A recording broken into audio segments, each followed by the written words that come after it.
Hello, everyone. Hello, friends, and thanks for joining me tonight if you're in Asia, and today if you're actually in the rest of the world for episode 4 of the One Idea Away show. So again, it's not really much of a show, but I like to interview my friends, especially those that I think are doing something really interesting and have at least one idea to share. And tonight, I am really happy to introduce to you my friend and partner from South Africa, Tam. Hello, Tam. Hey, Felix. Hey, guys. Hey, everyone who's watching. Yeah, it's nice to be here. Thanks, Felix. It's good to kind of get our conversations online. So now we've just got an audience for our craziness. Yeah. I think we've been asking each other, having so many conversations with each other, but obviously a lot of them have been very private. And I thought, you're definitely someone that I would love to have on this platform because of the crazy ideas that we both share. And not to mention that you're obviously also in the events industry. So I'm sure a lot of the viewers tonight and those that are watching the replay later on have got tons to learn from. So let's get started, Tam. Cool. The thing about being in the events industry is when somebody asks you, what do you do? How do you answer that question, right? But, let's just get it started the right way. I'm going to ask you that question. Introduce yourself and IDNA. So my name's Tamlynne. I'm the Chief Ideas Officer of IDNA. And so IDNA is a strategic marketing and events agency, but our kind of focus area is ideas. So our ideas bring brands closer to their audiences, whether that's through a touch point, an event, an activation, or an experience. So a little bit of a different spin on events. We're definitely not your kind of stock standard event person. We are in the business of ideas. Mm-hmm. So what are the type of events that you tend to get yourself involved in? So anything from a strategic board meeting where our clients are trying to excite their kind of board members about a new direction, right up to an event of, say, 10,000 people, association, congress with lots of different stands and very complex multiple sessions, abstracts. So basically anything that kind of keeps me out of trouble, keeps the team out of trouble. We prefer the nice, big, complex events, to be honest. We do a lot of smaller corporate events as well. But yeah, so anything and everything, as long as there's a big idea to be had. We don't really take on a lot of boring events at all, to be honest. What's the most interesting event you've run? Oh, that's a difficult question because we've done so many, but I'll think of one that we've done quite recently. That was the Africa Play Conference. Our client was the Lego Foundation, and we wanted to advocate for learning through play. So we even built the stage out of giant Lego bricks, and we had delegates building giant bridges out of Lego bricks, and they were building boats. And I mean, a lot of the delegates were governments, professionals from the education space. So you had these really serious people with their business suits on, crawling on the floor, building Lego bricks. And so that was a really cool event. We really enjoyed that one. When was this though? Last year? That was last year. Yeah, that was last year. So that was one of the most interesting. That was one of the events where the client literally let our ideas go crazy. They're like the most playful, creative things we could possibly come up with. They kind of went with it, which was great. And you've been in the industry for how long now, Tam? 21 years. 21 years, you wouldn't say. 21 years. 21 years. How did you get started? What brought you into the industry? Well, it's weird.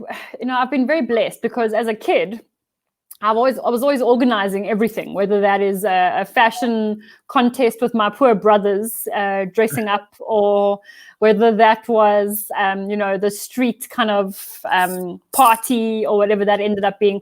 And I kind of stumbled into it. I really went into the wrong industry first. I started out in the engineering space, and I was bored out of my tree for a year, and then decided to go and study event management, worked myself into a venue. So started out at a venue. From there, I went to work for a PCO, organizing big congresses and exhibitions. From there, I moved overseas and worked for a venue. Then I worked for an association, then for a global events company, and then started my own company. So So yeah, I've been blessed. I mean, a lot of people get it wrong a few times before they find what they want to do, and I've kind of just always known. Yeah, but so you're from South Africa. Which part of South Africa are you So from? I was born in Zimbabwe, and I've grown up in South Africa, and I live in Johannesburg. So Josie, as they like to call it. So yeah, I'm based in Johannesburg. That's nice. But what's the situation there like? Obviously, with with COVID and lockdowns and all that, I read that it's terrible. It's crazy. No alcohol, Yeah. No, alcohol has been banned. Cigarettes have been so cigarettes have been banned since March. So I feel like this whole year has been COVID. Since March, the cigarettes have been banned. I don't smoke, so that kind of hasn't really impacted me. But there are people around me who are driving me mad because they can't smoke. Alcohol was banned, and then they lifted it, and then they banned it again. So there's no alcohol. So if you wanted to drown your sorrows, it's a bit impossible. But I think what's been really interesting here is that it was kind of slow on the uptake. Our death rate is really low at the moment, but our infection rate is really high. I guess our industry is taking a huge strain. Hospitality industry were demonstrating yesterday, putting their tables and chairs out on the road to show government, how many chairs are empty. And it's this Job Save Live campaign. The events industry, we're allowed to have events of 50 people or less, but we're struggling because, a lot of our clients don't want to have events, and it's kind of driven by fear. No one really wants to go to an event venue or kind of gather at the moment, especially not our clients. So that's kind of what's happening here at the moment, but it's been really tough, so some industries are still on lockdown, even if they're not, physically on lockdown. I mean, we're coming to the office, we're working, but obviously with all of the social distancing measures in place, we just can't operate. So we're having to do things very differently. But what do the people actually want? Because obviously South Africa is for sure top 8, top 10 number of infections in the world. And, whilst the death rate is low, it really boils down to how they sort of attribute a death to COVID, I suppose. But the number of infections is for sure very high, right? And with all the protests, chairs out on the street, what do they actually want? I mean, what can the government actually do? Yeah, you see that the challenge is we've even got a curfew. So before, the restaurants were able to at least, once the level 3 kicked in, restaurants were able to open. But once the kind of curfew has been, kicked back into action, everyone has to be home at 9 p.m. Which means that if you've got staff and people working at your restaurants, they need to leave a lot earlier because they take public transport. So then what's happening is you're not able to stay open for the dinner service. You can only have lunch. And then you're not allowed to serve alcohol. So a lot of these restaurants are reliant on the income that's generated from alcoholic beverages. You can't even have an alcoholic drink with your dinner. So they're still paying for their kind of alcohol licenses, and their VAT is still high. And so what they're wanting is at least some kind of concession around, the alcohol licenses that they've had to purchase, the VAT, and then also just, some kind of compromise on the curfew. Just so that people will at least be able to be out for the dinner service, because a lot of restaurants don't open for breakfast, they just serve lunch. So if you're just serving lunch, there's no alcohol, it doesn't make sense to keep your doors open when you've got so many people that you need to be able to kind of support. So it's been crazy. So what have you been doing for the last 3 months then? I mean, it's obviously been There's quite just quiet. one word: hustling. Uh-huh. We've been hustling. It's working well. I mean, there's kind of been the different stages of lockdown. Week 1 was panic. So panic sets in. Then you kind of work like a crazy mouse on a wheel. You just keep going and you keep going and you keep going. And then kind of the panic, subsided once I realized the rest of the world was in panic. I think that's when you and I met. To have a fellow, to have someone else on the boat with me has been really cool. And then, just kind of, it's been really interesting because the last 3 months we've literally been spending on our marketing clients. So we're really lucky in the fact that we don't just focus on events. We've got advocacy clients and marketing clients as well, which has really helped us. And so we've been focusing on them, but at the same time focusing on how we turn around, our event offering. And so we've been spending a lot more time on virtual events. So that's what we've been up to for 3 months. It's basically reimagining virtual events and trying to like make sure that those are not the most boring, events that were ever kind of created. Well, we'll come to that in a bit, that's for sure. Well, in terms of so you mentioned that you've got some of the stuff going on, like your marketing and advocacy events, which is quite interesting for I guess for people in Singapore, because we have obviously marketing events, but for sure not advocacy events. I mean, advocacy in Singapore, you probably don't use those two words in the same sentence, I don't think. But how are you using that to sort of cushion the pain, cushion the challenges that you're facing from the events side of your business? So a lot of our clients, they advocate for something greater, so whether that is climate change, or whether that is, learning through play, whether that is, like just, the circular economy, whatever that may be. And so what's great is we've had the opportunity to come up with marketing campaigns, that are helping them to kind of relaunch into their own markets. And so a lot of our income has been coming from that. So we're busy with leading the green recovery campaign at the moment.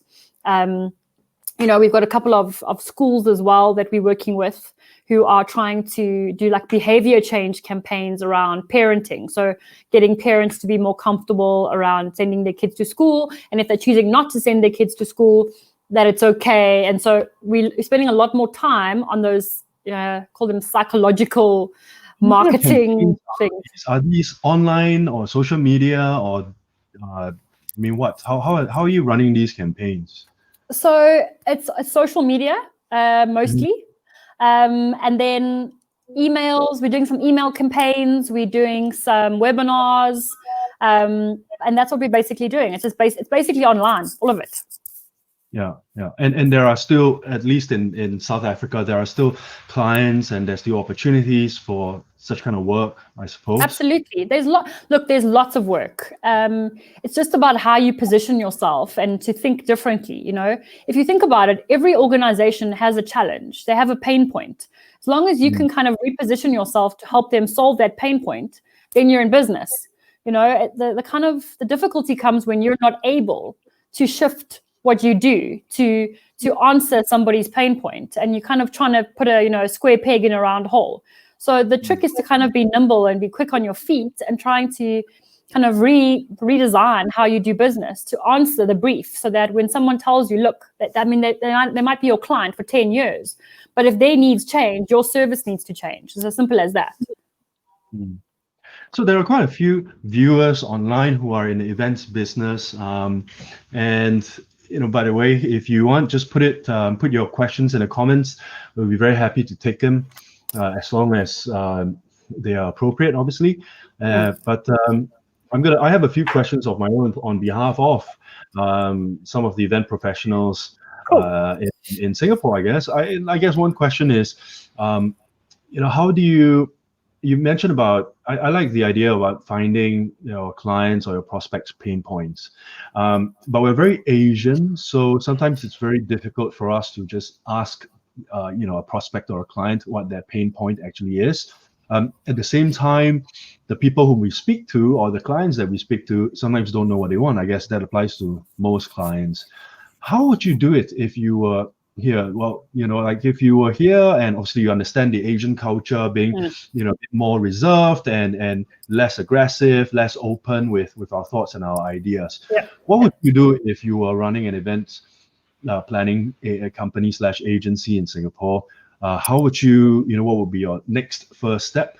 How would you approach pivoting your business? So let's leave virtual events for later part of the conversation. But apart from that, what would you do if you were here?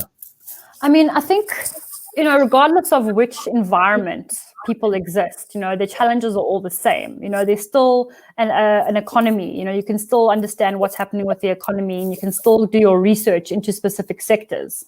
And I think you and I have spoken about this a lot. I think the best place to start is with associations, because associations are groupings of people who have kind of, certain objectives in common, whether that is a specific kind of sector or whether that is like a specific health. So you could have the cardiology, or maybe that is the Green Building Council, and there's globally those exist, or whether that's the Association of Event Planners, and so for me, there's always these bodies that represent those industries. And those would be the people I'd be talking to first, because they spend their time doing research to understand what's happening in that space. So if I couldn't get the kind of, I couldn't get my finger on the pulse from a kind of pain points perspective or understanding the different sectors, I'd probably sit and identify what are the kind of 5 main sectors I want to play in, and then go and talk to the industry bodies and find out what research is available, because these associations know their members, they know what's happening in those industries.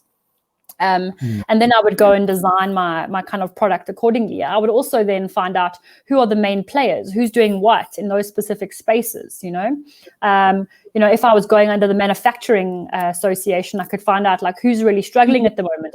Have jobs been lost? Are people spending money on marketing? So if you can't go directly to the source, I would literally go to the people who make it their business to understand pain points, and those are the associations. What do you think about, South Africa is a large market, but there aren't that many, I suppose, opportunities in terms of, let's say, the number of large corporations in a very small place, right? I mean, in other words, in order for you to, let's say, achieve dominance or very, very large competitive advantage or very large market share in South Africa, it takes you a lot more effort than to do it in a small place like Singapore. But at the same time, because we're sort of quite tightly knit, one thing that I've personally observed from a far distance, is that there's just so much competition, between industry professionals. There's a lot of, the analogy that I like to give is there are a lot of people in this industry in Asia or in Singapore specifically, who's driving their business like they're whilst looking at the side mirror or the rear mirror, as opposed to looking forward. I'm personally a strong believer in collaboration, which is how you and I have become so close, despite not having actually met in real life. I know, right? Crazy. But is that also common in South Africa? Yeah. If it is, what do you think? What's your take on it? So as I'm just like you again, which is why we've become such great mates and partners, is that I believe in collaboration, but a lot of the old school don't believe in that, like they all want to hold on to every opportunity for themselves. And I've always been of the kind of belief that the more you kind of share, the more that comes back to you. So, there's more than enough business opportunity for everybody. So yeah, it's exactly the same here, Felix. A lot, especially now when people are worrying about when's their next kind of job going to come in. Everybody's very, kind of protective of their turf. But a lot of the guys in our industry are not that way, so there are definitely both schools of thought. And I think it just depends on where you're coming from. If you're operating from a place of fear, then that is going to be what kind of guides you. That is going to guide your behavior. And if you're coming from a place of embracing opportunities and creating opportunities and seeing it as an opportunity, then you're going to have a very different way of doing things. And so there definitely is both. And I suppose it just depends on how you're feeling in this current climate. What do you think about, so as event planners, we tend to be direct to the client, whether it is a conference sponsor or a corporate client, and then we work with other partners or other subcontractors, suppliers to obviously provide the AV and provide a lot of the other hardware things, right? And do you think it is do you feel that as the event planner, do you feel that you are responsible for giving trying to create as many opportunities as possible for these partners who's obviously supported you a lot in the past, especially for your much larger events. And if event planners can't make it, then a lot of the people in these ecosystem will find it very difficult to sustain a decent living. Do you Absolutely. feel a responsibility to these people, or what do you think? Absolutely, you've got to look after the whole value chain. I mean, I've said this a lot. I've said this a lot. A lot of event organizers have been chatting to me about how do they do their virtual events, and I'm saying to them, well, why are you trying to do the AV components of it when you've got AV providers? Don't try and do everything yourself. Feed the value chain, because at your stands, for example, if you've got a exhibition stand that you need to have designed in 3D, don't do that yourself.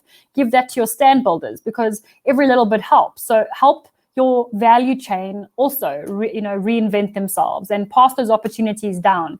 A lot of my suppliers have been with us for as long as I've been in the industry, and sometimes you don't have a budget and you've got a client that wants something and they do it at the last minute. So they've been supporting us through all of this. And now is the time, if we're getting these opportunities, we need to pass them down the line. So feed the value chain. That's kind of our mantra at the moment.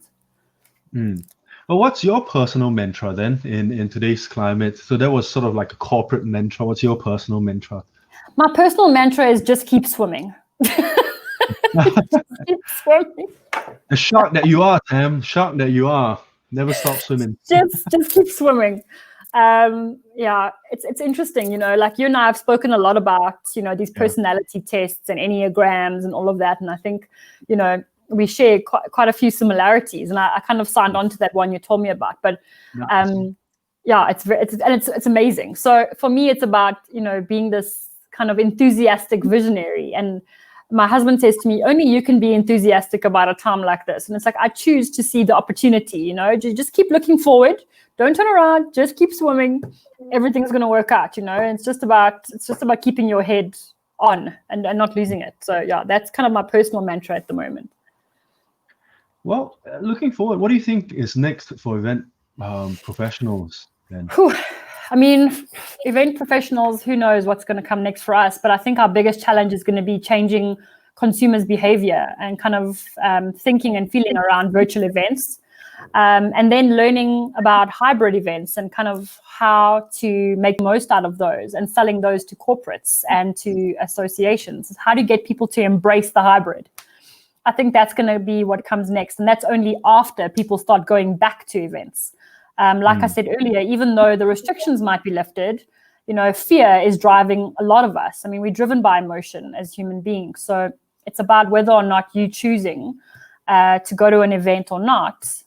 It's entirely, it's very different. It's a very personal choice for every individual. So I think that's going to be the next kind of challenge for us as event professionals, is kind of dealing with that.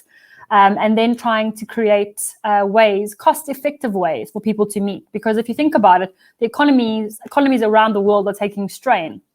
It's going to be really difficult for us to motivate to have an event that's going to cost what it used to when people are losing their jobs. So we're going to have to become very creative with how we can offer value to our clients, keeping in mind that there are kind of cash constraints around budget.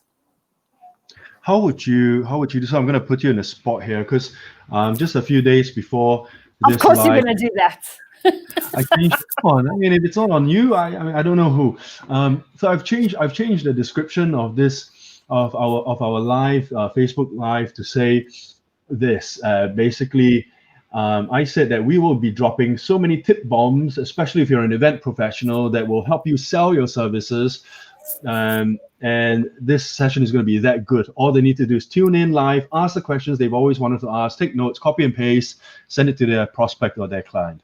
So on that note, you've so let's use that as a bridge to talk about virtual events. Yes. So you mentioned virtual/hybrid events. I would think that would be the new normal for our industry. So even if you were to run a live event, I think the basic expectation is that there should be some kind of virtualization of that live event, regardless of whether there's COVID or not. But let's talk about it now. Let's talk about now until, let's say, the end of the year, for the next 6 months. Yeah. So we've just sort of started second half of this year.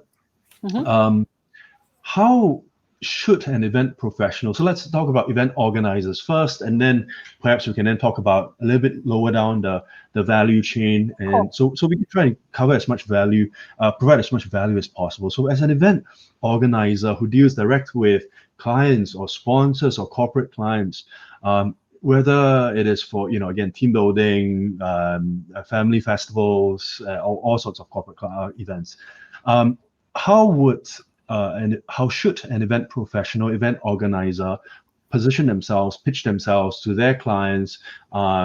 What should they say for from now until the next 6 months, other than, want to do a virtual event? Everyone's saying that today, right? I mean, is there a better way to position and pitch your services as an event organizer for the next 6 months? I think what's key is, and you and I have spoken about this as well, is that a lot of people think it's a virtual event, so they can do it themselves. And that's a challenge a lot of event organizers are facing at the moment. People are saying, no, we're just gonna do a virtual event. Don't worry about it. And that's terrible, because would you let someone else build your house? Like, definitely not. Like, you leave it to the professionals. And actually, I've said this a lot. Organizing a virtual event is harder. There's more work that goes into it than a face-to-face event, because you can't get by on the magic of face-to-face interaction, So it is about making sure that the engagement, the touch points are still there. So I keep telling everybody, if someone says to you, oh, they're going to do it themselves, they're very soon going to learn their lesson and come right back to you, because people automatically think that a virtual event means that there's no work to be done, and that's entirely incorrect. So I think getting people to work with you as an event organizer, it's about value. So firstly, a lot of people aren't doing virtual events, so they've decided just not to do anything until everyone can meet together. But what we've been saying to our clients is, how are you still talking? How are you engaging with your stakeholders? If you're not able to have a face-to-face event, surely we can create something for you. So we're not waiting for people to tell us that they're having an event. We're creating opportunities for those events, and we're looking at the strategy. So the trick here is to understand what your client does, who their target audience is, and we are creating ideas for these events and pitching ideas to them to have these events without them telling us that they need to have an event. So we're not asking them, do you want to have a virtual event? We are using that same pain point discussion is finding out what are their challenges, whether that's they need to communicate to their staff, or whether that is that they want their staff to still feel like they are part of something bigger, or maybe that is about making sure that their members are still engaged and understand that they've got a membership that's entrenched, that there's value in their membership. So depending on what that is, then we would say, okay, well, why don't you do X, Y, and Z? And maybe only one part of that would be an event. Maybe it's an emailer campaign, that we're sending out that ends in a virtual event. So the virtual event can never be the objective, that is just one of the channels that we use to reach that objective for the client. And so that's how we've been selling it. And it's been really, really successful. And that's why I said it's so important to understand the pain points of the organization that you're talking to, or what their strategic objectives are, because then you can create that opportunity. So you actually are creating your own opportunities. It's blue ocean stuff. You're not waiting for someone to then say to you, we're having an event, because then you're swimming in the red ocean. Do you know what I mean? Like, then you actually, there's less opportunity for you to think big if someone's already telling you they're having an event, because then you're just going to do that exact event. Whereas if they're telling you what their objective is, you can do so much more, and you can create more opportunities for yourself. So whether that's a 6-month campaign, whether maybe that's a series of webinars that you're going to do, there's so many different things that you can do depending on what it is that they want to achieve. And so my kind of advice to you would be, don't go in and ask if you can do a virtual event. Find out what is it that they want to achieve in the next 6 months, and then create an offering out of that. So just to save me and the viewer some time, what are the most common pain points you've come across, with your clients in South Africa, whether they are corporates or they are associations, clubs and associations? What are the most common pain points that they're facing now? So the most common ones is it's about, so if people are paying a membership, so a lot of associations, they pay an annual membership subscription. So then what happens is that they've paid their membership for the year and then COVID hit. So a lot of membership value propositions have got events that are attached to them. So now they can't go and have these face-to-face events, right? Because you're not allowed to have them. So, and then another one of the benefits might be access to resources or knowledge or white papers or whatever it is. So what you need to do is create that value for those members, even now. And that's where we've been able to create those online events. So it's about how do we give our members those benefits without being able to have those face-to-face meetings? How do we create opportunities for buyer and seller, for example? So, for example, you would have a professional that buys services from, say, a flooring company. How do we create opportunities for those flooring companies to be able to talk to the right buyers? So it's that kind of value chain stuff. That's also one of the biggest pain points we've come across. And then how do we keep our staff engaged? How do we make them feel like they're still part of this, corporate culture? How do we instill corporate culture when we're working virtually? So those are some of the common challenges that we've come up against. And so those are, that's definitely the top three, I reckon. Hey, Felix? That one I find I have an affinity to, because just this earlier today, I got off the phone with a client, a really large a company in the aviation industry. So they provide parts, they create parts, sell parts to the aviation industry, both commercial and defense/military. But even in obviously it's tough. It's a tough industry to be in, even if you had defense contracts. And because of this, they have had to let quite a few people go. We were talking about exactly what you said about engagement, and obviously morale has taken a huge hit because they have had to let people go. And this was, again, before COVID. These people were taking large salaries and bonuses, right? And then suddenly, because of this, there's no more commercial business. That's it. It's finished. So they were thinking about doing, some kind of showing appreciation to the staff who are still here, and saying, look, guys, we really did what we had no choice but to do, but you're still around, and we really appreciate you and all that. So we were talking. Initially, the client was asking for an event, and I actually said exactly what you said. I said, I don't think we should be thinking of an event. I think we should be thinking of a campaign. If you're thinking of appreciating them, because they said we shouldn't make it like a celebration, because I don't know, 20%, 15% of people actually lost their jobs, right? So you can't obviously nothing to celebrate. Yeah, but at the same time, you have to. You could celebrate, but it would look quite inappropriate, I think. But they want to show appreciation without being seen as being too celebratory.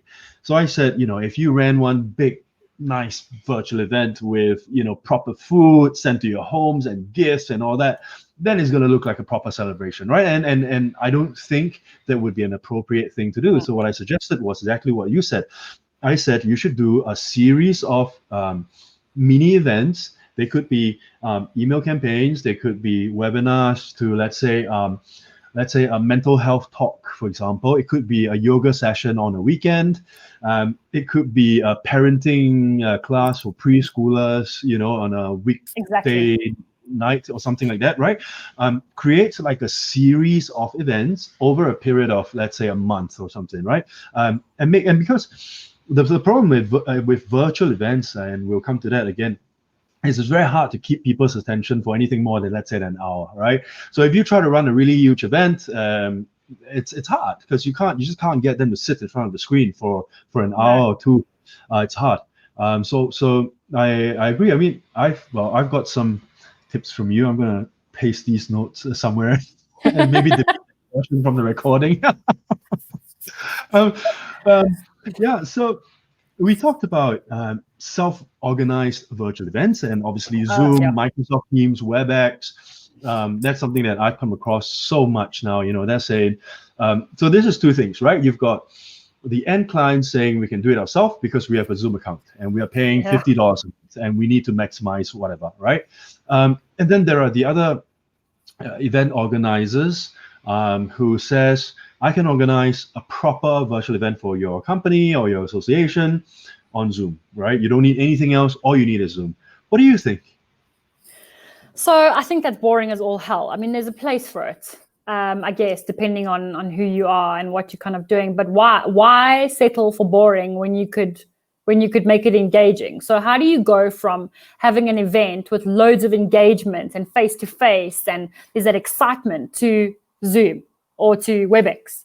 Like for me, there's zero engagement. I'm ADHD, so like I will not sit in front of a screen and watch the screen talk to me. I mean, that's lucky. That's if you're lucky and you can see someone's face. Most of the time they have a bad hair day and you can just see the alphabet of their name because someone's decided to hide their camera. And for me, that's just boring. And by then I'm already planning what I'm going to do this weekend. Although now in COVID, I'm going to do the same thing as every weekend, which is watch TV. So it's boring. It's boring. It doesn't engage. You're not learning anything. And, it's weird because I always say to people, just because you're an adult doesn't mean you shouldn't play. If you play, you'll learn more. So you're actually more open to learning something new when you're playing. So for me, it's about playfulness. There's no playfulness in staring at a screen. Okay. Again, people are so self-conscious about it as well. So no one knows when it's their turn to talk. It becomes this real awkward mishmash of, it's terrible. It's a mess. And for me, that's the worst part of it. So no one knows. Those social cues fall away, and it makes everything awkward. I do not like to host events on the classic, normal, traditional video conferencing platforms. I do have some clients who want to do that, and we then have to get really creative. And still, we could use a Zoom or whatever it is, but we have to create so many more other touch points around it so that it still becomes exciting. And then you can literally have to reduce your time to like 45 minutes at a time for an event, because otherwise it just becomes long and boring and monotonous. Well, then what are the considerations that would go towards planning a great virtual event, whether, regardless of the platform? Yeah. So the biggest thing, and it depends on who your client is, but if you, for example, or even if it's a corporate, it's about value, right? So what value are you going to be able to provide for your client? And if your client is going out and selling sponsorship, how do you provide value to those sponsors and exhibitors? Because a lot of these, video conferencing platforms, that's when it becomes tricky. You can't give value to exhibitors and sponsors because it requires you as an attendee going and clicking on something, to go and read about someone. And again, whether or not that's going to translate into a sale or even just interest or even just a chat, with the potential exhibitor or sponsor doesn't mean anything. So there is no value for sponsors and exhibitors when you're doing things, the traditional way. So it's about value. So who is participating? So understanding the needs of the person that's participating, whether that is a sponsor, an exhibitor, your client, understanding what they want to achieve out of it. And then it's about creating those touch points. There's nothing worse than having a boring, ineffective event. It does more brand damage than just not having the event at all. So rather say nothing than have a boring event, because, the last thing you want is to be associated with, bad Wi-Fi, jittery internet, a bad speaker. And so all of those things. So some of the things that go into it, you have to have your speakers have to be on point. You might be able to get away with a speaker in a real life event that, might not be as amazing, but he can still kind of articulate himself. You have to have so much more energy for an online event. Your speakers have to be vetted seriously, and you have to do loads and loads of trial runs because that energy needs to come across. So there's that. All the touch points that you're going to put in place. How are we going to keep people's attention? That needs to come across. How are we going to use emotion? Are there going to be little videos that we use along the way? How are we going to get people to be either excited or sad or happy? Or what emotion are we going to go with? What is the plan for this event? And how do you want people to feel? So once you've got that in mind, that's how you decide how you're going to design your event. If bored is the emotion you're going to go with, then that's a whole different story. But and I do a lot of work around this, but humans only really have two emotions on the scale, love and fear. So the thing is, that they did a study, Antonio Damasio did a study on the brain, that when, the part of the brain that processes emotion, when that was damaged, people couldn't make decisions. So emotion is a huge part of our everyday decision making. And, if you, for example, were looking at bad packaging. So there was a study, actually, they measured the way the brain responds to terrible packaging. So the way that packaging kind of impacts on your brain, whether they liked it or hated it, when the respondents liked the packaging, this is the design of the packaging, it went through to their frontal lobe, right? When they didn't like it, it literally went through the endocrine system and triggered their fight or flight system. So if you think about it, you're either going to love it, it's either going to trigger your pleasure center, or it's going to go through to your fight or flight, which basically means you want to run away from it. So those are the only two ways you can go. You either want people to feel happy towards your brand and emotion, or they're going to run away from it, and bored equals fear. So that's the only two kind of emotions you can go with. So that's kind of what you'd have to think about. I guess it's about starting with the emotion you want to create, understanding the objectives, and working from there to make sure that you're kind of ticking them off as you go. And these set of rules obviously apply to all sorts of events, whether they are live events or virtual events. But I would think that they apply especially more to virtual events, simply because I'm not there to hold your hand and say, hey Tam, let's go check this out. It's just impossible, right? I just can't force you not to close this window, right? I mean, or if you were moving around with your mouse and you accidentally hit refresh, you're gone. That's it. It's finished. And so you've got to want to come back. You've got to want to engage. You've got to be having so much fun that you want to be there. There's so many competing things at the moment. People are parenting their kids from home, so there's all this stuff is competing for your attention. So I think it's really poor form if you think you're going to be able to just host a mediocre event and expect people to sit there and be part of it when, there's so many other things that are fighting for their attention.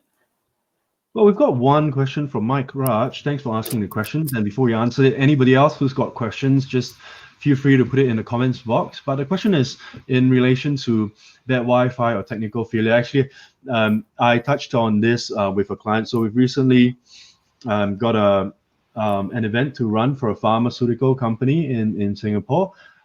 It's a national day because next month is our Independence Day, National Day. So they're running a small event for their staff, and obviously we're running it on the Interchange platform. And obviously, the question that I got from the client was, well, actually it wasn't a question; it was a comment really. And they said to us, guys, make sure that this event is a successful one. Make sure that it doesn't fail. Right, it is very important to us because we've got obviously a lot more business behind to give to your team. Make sure that it doesn't fail. So in return, what I did was I got my team to obviously ask them the question back. I asked them, what is your definition of failure, right? Because if you're talking about live events, for instance, and you're organizing an event for 15,000 people, let's say at a new convention hall, built somewhere in Joburg, and it's so new that out of 15,000 people, 50 people couldn't find a place. And those 50 people just went to your social media and said, what a shitty organizer you are because you picked a shitty place. But the other 14,950 found it. But then, would you classify that as a failed event or not, right? Not everyone enjoyed it, right? So it went back to our specific event where it's obviously online, and we said, look, there's so many things that could potentially happen. Your attendees could have bad Wi-Fi at home because everyone's working from home, and you're not guaranteed the best broadband service in town, right? Your attendee could be using a really shitty computer. Your corporate VPN may just decide to act up because somebody in the IT team just decided to update their whatever firewall software in the middle of your bloody event, right? These things could happen, and it's completely out of your control as the event organizer, right? So if any of these things does happen, or a laptop crashes or something like what happened to your Mac a couple of weeks ago, right? The most typical thing that a client would do is blame the event organizer, right? You should have thought of it. How do you overcome something like that? Because obviously you cannot overcome or you cannot prevent something like this from happening, especially if someone's attending the event from home, on their own device or something. It's just completely out of your control. But as an event professional, as the event organizer, how would you overcome something like this if it happens to you at your event? So I'll tell you what we have been doing. I'll tell you what we have been doing is I think it's about what you've done to prepare for it. Okay. So as an example, for all the events we've got this year, which are happening virtually, we are asking people, what laptop are you working from? What laptop do you have, as an example? What's your operating system? It's iOS or, Windows, whatever it is. Will you be accessing the event from home or work or unknown? So we've even asked those questions because then we can troubleshoot ahead of time. When somebody said they're going to be at home, we've had our IT guy actually speaking to them to find out, let's check your speed of your Wi-Fi. Okay, this is not going to work. You need to boost it. So we've even been putting that kind of work into it. If someone says, they're going to be looking at it from the office, we've asked for their IT manager's details. So then what we've done is our IT guy has literally had a conversation with them to say, okay, what's the speed of your internet? Will this work? So we're even doing system compatibility tests on the back end before the event. So there's a lot more work that comes around it. That's what we've been doing. So you'll never be able to kind of, those fluke events that happen. You're not going to be able to kind of, manage those. But, it shouldn't be happening to all of them. If you can kind of work your way around it and prepare, for it, then a lot of that stuff goes away. So it is about asking the right questions, and delegates will love the fact, and your clients will love the fact that you've asked the questions and that you've tried to work around it. If you just left it up to fate and were like, well, let's just hope and pray that this is going to work, that's not really going to work. So what we've done is we've asked the questions. How are you going to be accessing this event? Where will you be? Do you have what kind of speed of internet? If they say they don't know, we've called them and we've done a speed test on their computer to say, okay, this is how it's going to work. So, and they said to us, wow, this is really great. Thank you for doing this. We really appreciate the fact that you are, checking this stuff out for us because we don't know. A lot of people are really scared of it. They don't understand how it works or anything like that. Then what we've also done is we've, during the events, we'll have kind of 3 or 4 like tech help desks that are going to operate via Zoom and Teams, depending on how you're going to do it. So there's the place for me from a video conferencing space, is to be able to access it and say, okay, what's your trouble? What's happening? I'll have access to your computer via team viewer or whatever it is, and I can then make some changes, help you fix your computer, and you're on your way. So it's just about how fast you can solve the problem and how kind of prepared you were for the problem. I think those are the 2 biggest things. And those are all the things that we're doing. And that's why I said, if someone says they want to do their own event, I'm just like, okay, well, good luck, because there are so many things that you have to do. And the same goes for, okay, well, then let's pay you less. A lot of my kind of industry friends have said, people are saying, let's pay, it's not as much work, so let's halve your management fee. And I'm like, that's a joke. It's as much work, if not more, and it's different work, and a lot of us are having to learn as we go. So it's the same question, you can't really overcome bad Wi-Fi or technical failure when it happens, but you need to prepare for it. So, if you've spoken to every single person and and you've troubleshot and this person, this is a high risk person, this person's going to have trouble. You can see they don't know how to use the registration software, they're struggling with the tech. Then and there, this person's going to be a problem and you should spend more time with them. Yeah. Well, there you go. Those are, again, another copy and paste answer to someone who says, why don't I just organize my own event? Well, try troubleshooting your colleague's computer on your own. I also wanted to talk to you and maybe ask you, because obviously there are a lot of very nice event venues in South Africa, I'm sure, as there are as well. My personal opinion is I think virtual events, not hybrid events, just purely virtual events, will be here for at least another 18 months at least. And I'm not talking about 50 people, 30 people live events, right? I'm talking about serious sized 1,000, 2,000, 5,000 people events. So what do you think is going to happen to event venues? Event venues, I think, are having to rethink the way they do business. So I definitely don't think that virtual events will be the end of event venues, because I mean, remember, human beings are social creatures. They want places to gather, and I think it's sad that COVID has kind of done this to the kind of event industry, and there's so many beautiful venues that are closed. But a lot of the guys I've been talking to have turned their event venues into kind of like museums, and they literally are allowing, like, say, a few people in at a time, so there's still social distancing, so their venue has turned into something else, or they've turned into like public feeding areas or whatever. So the restaurants are working, but they're working for good from a social perspective. Event venue, I think there are a lot of clients of mine who still want to have events, that 30 people, 20 people, or 50 people.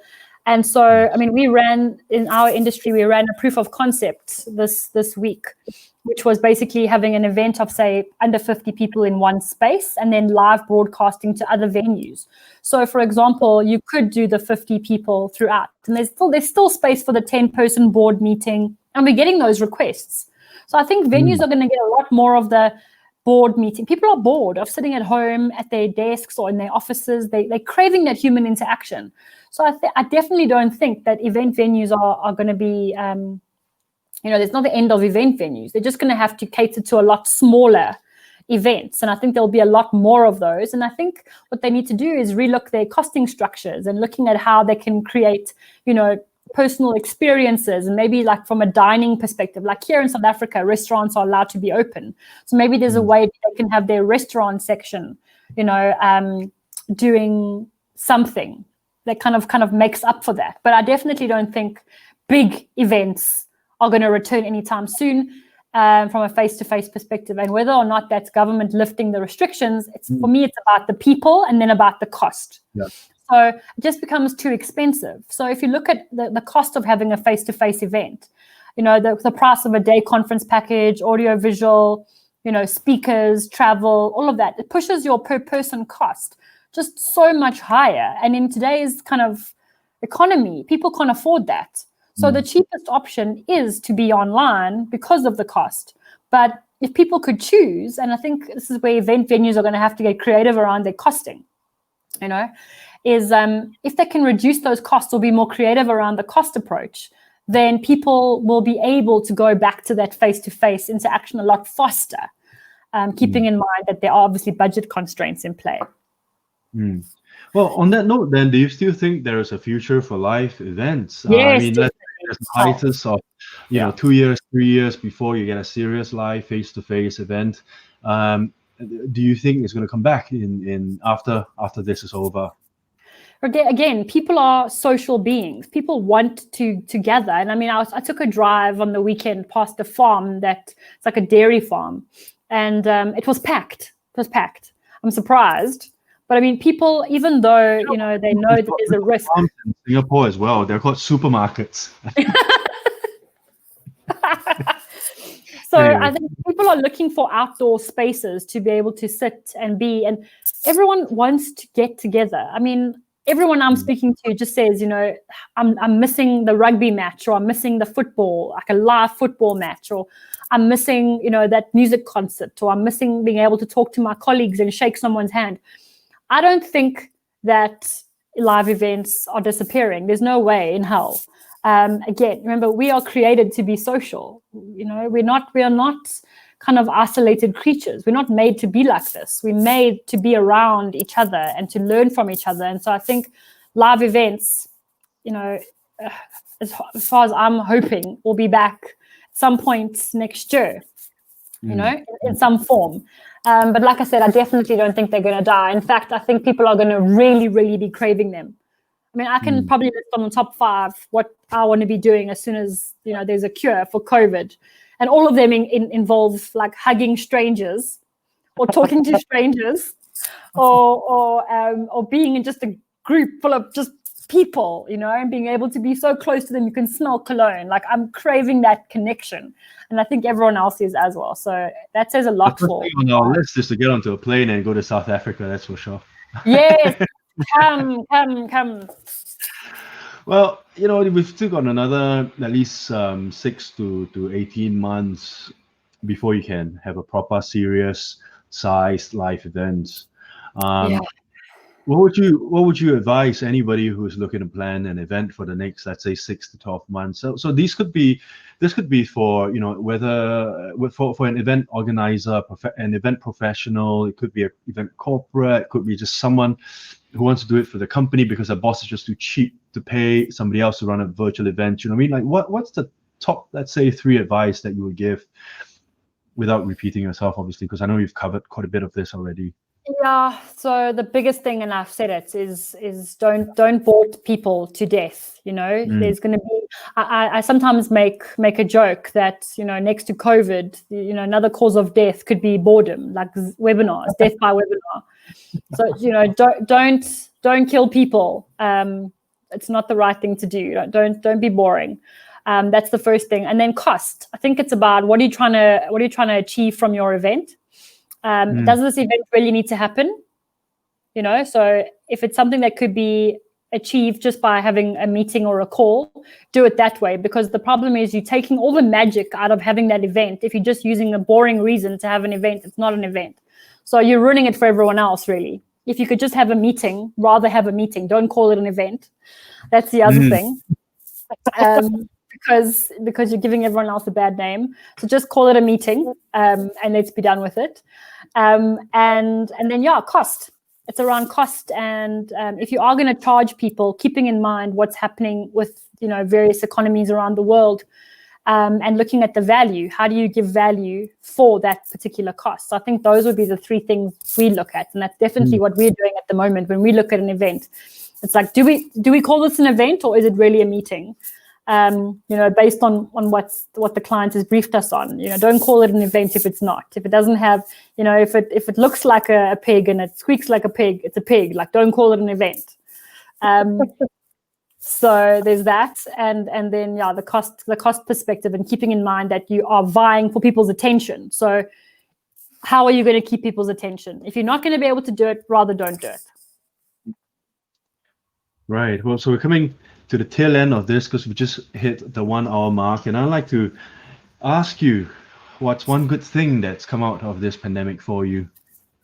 Felix, I think you. Oh, come on, Tam. Yeah, seriously. So, I mean, collaborations. If I look at it broader, I've made so many new friends, around the world in our industry. And it's just been so many more opportunities. We've got CG Labs that you and I are working with now on VirtuWorks. We've got, there's just new opportunities, new friendships. That's what's come out of it for me. And I think I'm very grateful for the blessings that have come out of it. And I think, you're definitely on that list, Felix. I can't exactly not say it. I'm like, what's one good thing to come out of this pandemic? I'm like, well, we met because of the pandemic. So, yeah. So you and the CG Labs team, I mean, just being able to have this kind of, family across the world who's kind of working on projects together, it's been a really great experience. That's the truth for me as well. It's the same. It's really, I was just talking to Stacy the other day, and I was sharing this with a couple of my friends and clients who some of them have called to ask if we were okay and how are we doing.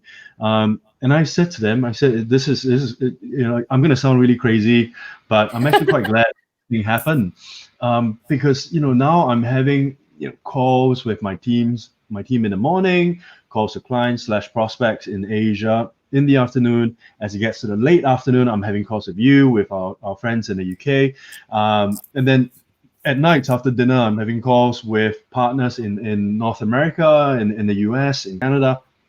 And it's crazy, and it's just so many crazy in a good way. It's like so many new people you get to meet if you sort of allow your mind to be broadened, as opposed to being very clamped up like before. We started off this chat talking about competition and people being afraid of other people for no apparent reason. Why do you bother? Why do you care? And one thing that I'm really appreciative of course, is having now a really, really funny and fun friend in South Africa, in the same industry, no less. Amazing. I'm really thankful that this thing happened. And with it happening, it's then sort of forced the good ones to be more open-minded, to meet more people, and to expand their reach. And then, at the end of the day, I'm quite certain that we'll all come out more positive than when we went in negative. If we keep our minds open, and if we Yeah. were more open to collaborating.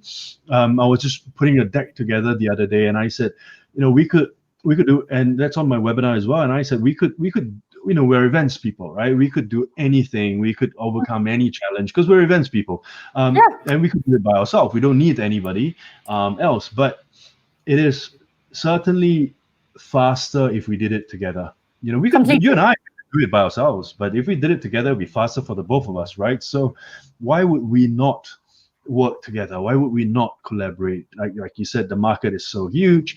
In fact, right, with everyone going online, you sitting in South Africa can be and will be working together with me and my team to service, say, associations in Asia, right? Yeah. And we would benefit from obviously your experience, your portfolio, your ideas, your contacts.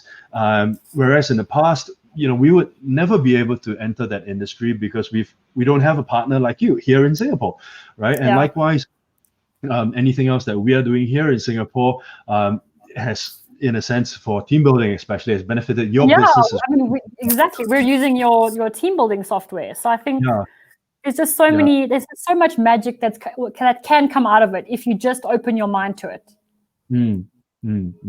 True, I agree. So here's your few seconds to plug your next event, and I will be showing that the video again to our viewers as well. But I like you to share more about your next event. What you've got going on, what platforms you're using to do that, and why, and how's that different from a Zoom event again. So Mike's with you.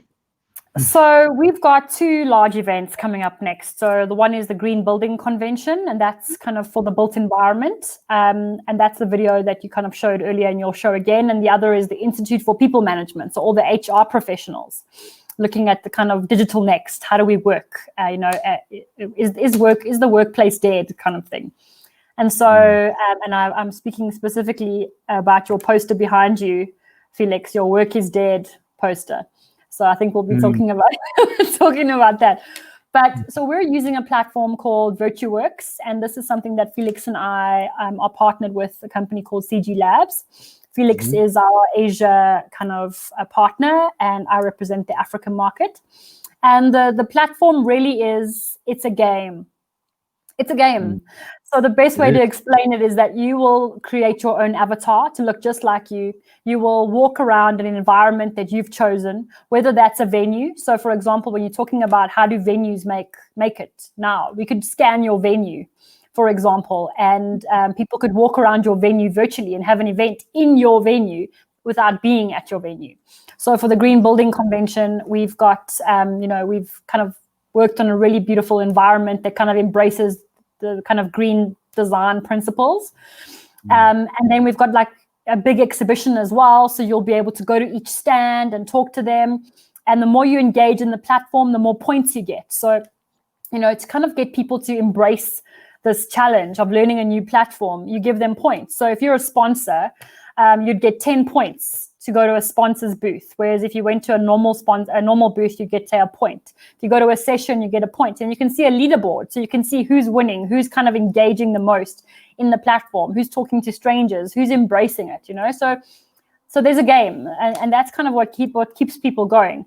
The great thing is that, when you're walking around the environment, like Felix, you and I have been in that environment a lot together, laughing at each other when I'm trying to play with this thing and I'm jumping and Felix is laughing. But I mean, it's great because you kind of, it feels like you're in the real world, As you walk closer to somebody, you can hear them. As you walk away, you don't hear them. So it's exactly like being in a hall. As you're walking away, I can't hear Felix's voice. But as I get closer, if I click on Felix's, avatar, I can link through to his LinkedIn profile. I can read about him and see, okay, well, this is definitely someone I want to connect with. So all of those opportunities are there. And then even from an exhibition perspective, we can then tell the exhibitors who visited your stand, who clicked on your website, how long did someone spend on average looking at your online brochures. So all of those things you can now tell someone that you weren't able to do from a face-to-face event, because you never know if someone's visiting your booth for a free pen or a free candy floss or milkshake, or whether they're really interested in talking to you. That's the crappy thing about having an exhibition. Standing there, you're wondering if someone really are they fishing, or are they really interested in doing business with you. And so you kind of weed out all of those things. And so both of these events coming up, we're using this platform for, and it's a really exciting platform. I think it's going to change the way we do things. And I know, Felix, you've got a couple of events as well coming up on that too. So it's definitely going to be an exciting place to be. Fun days. Right. Well, with that, we've come to the end of today's show. I very, very sadly have to let you go because I know you have to run to another call. But I really appreciate your time. I appreciate you coming on to this call with me, Tam. I'm gonna end this call with another video of the Green Building Council event, and we'll catch up soon again. Catch up soon. Thanks, Felix. Give my love to Stacey. Bye. I will. Bye. Thanks for coming by. Bye. Bye.